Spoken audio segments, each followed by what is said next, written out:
Bonjour à toutes et à tous, je m'appelle Amélie, je suis socio-esthéticienne et j'interviens pour le CEW en Île-de-France.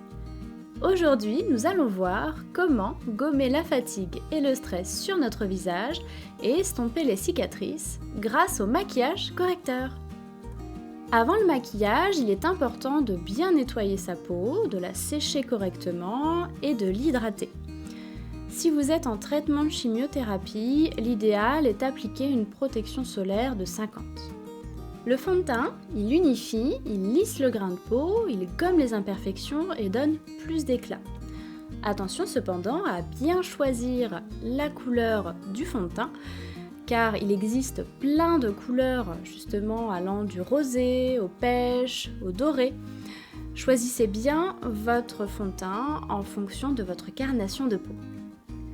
Lorsque vous achetez un nouveau fond de teint et que vous avez besoin de faire un essai, testez sur le bas de votre joue et ne le testez pas sur le haut de votre main, la couleur est vraiment différente de celle de votre visage.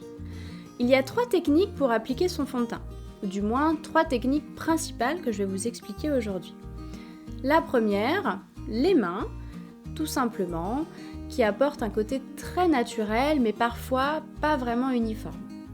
Je vous conseille de les utiliser pour les produits comme les bébés crèmes ou alors les CC crèmes. La deuxième technique, c'est l'éponge pour un résultat harmonieux et uniforme. Pour un fond de teint liquide, c'est plus pratique que le pinceau. Pour un fond de teint mousse, c'est vraiment l'idéal. Et pour un fond de teint compact, c'est ok à condition d'humidifier auparavant l'éponge. La troisième technique, c'est le pinceau. Très bien pour un fond de teint liquide, super pour une poudre libre minérale, pour un résultat naturel ou sophistiqué selon le dosage. Aujourd'hui, je vous fais la démonstration avec l'éponge et le fond de teint liquide.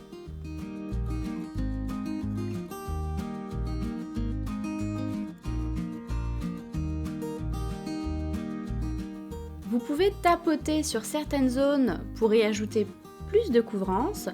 Par contre, évitez d'ajouter trop de couches sur l'ensemble du visage pour éviter l'effet poupée de cire.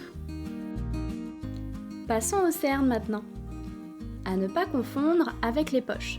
Les poches, c'est ce fameux volume que l'on a sous l'œil et le cerne, c'est seulement la couleur. Si vous avez les deux, choisissez bien votre anti-cerne en fonction de votre carnation de peau. Ne le choisissez pas trop clair, sinon on accentuerait le volume. Si vos cernes sont légers et creusés, choisissez un correcteur beige ou doré. Si vos cernes sont bleutées et violacées, choisissez plutôt un correcteur jaune ou corail. Et si vos cernes sont bruns et que vous avez la peau mate ou foncée, appliquez plutôt un correcteur corail, orange ou rouge si votre peau est très foncée.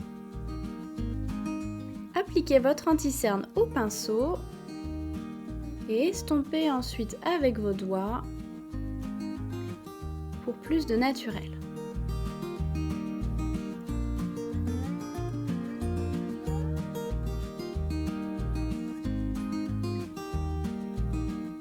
L'étape de la poudre maintenant est très importante si vous souhaitez fixer votre maquillage et lui apporter donc une meilleure tenue et matifier votre visage, c'est-à-dire enlever toutes les brillances des corps gras. Commencez d'abord par poudrer vos cernes et les sillons nasogéniens qui sont les 2 endroits de votre visage qui bougent le plus. Terminez ensuite par poudrer l'ensemble du visage avec un plus gros pinceau.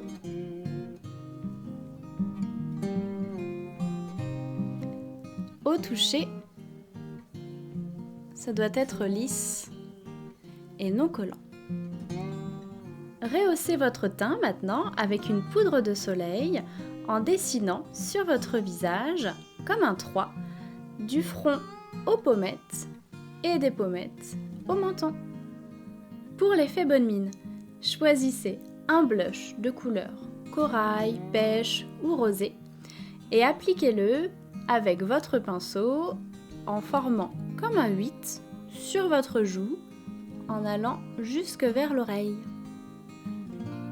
Petite touche finale, appliquez un highlighter, ou autrement dit, une poudre illuminatrice, sur les zones de lumière.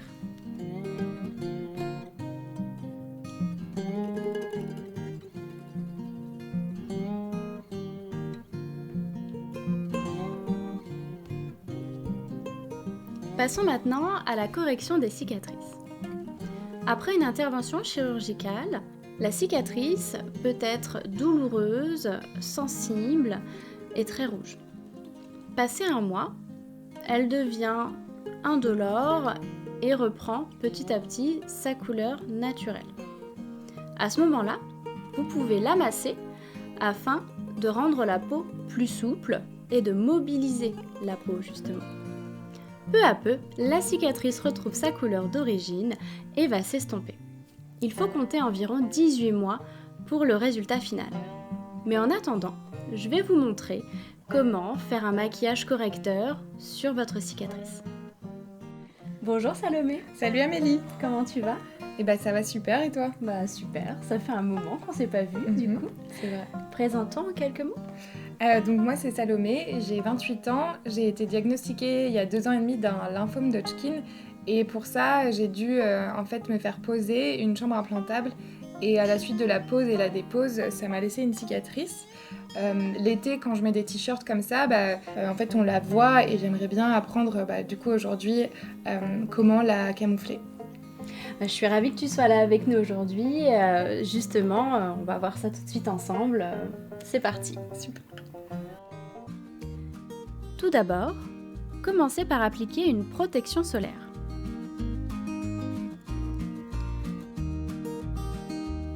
Puis, utilisez un fond de teint correcteur.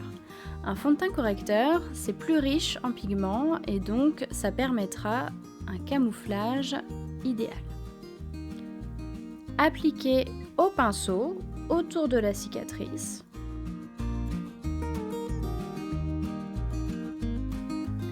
Et tapotez au doigt ou à l'éponge pour un rendu plus naturel. Faites la même chose maintenant sur la cicatrice. Appliquez au pinceau dans un premier temps.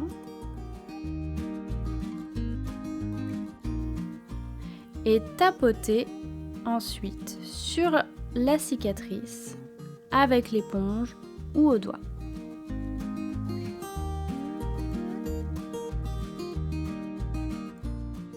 Après l'étape du fond de teint, vous pouvez poudrer afin de bien fixer les corps gras. Utilisez une houppette, comme je suis en train de vous montrer, ou un pinceau. Avec cette technique de la houppette, ça permet vraiment une tenue maximum. Estompez le surplus de poudre avec votre pinceau ensuite. Et voilà le résultat! Cette vidéo touche à sa fin. Merci beaucoup de l'avoir suivie. Je voudrais remercier tout particulièrement Salomé pour sa participation à ce tutoriel. Et si vous avez d'autres questions, n'hésitez pas à prendre contact avec le CEW. On se retrouve prochainement dans une autre vidéo. Et d'ici là, prenez soin de vous.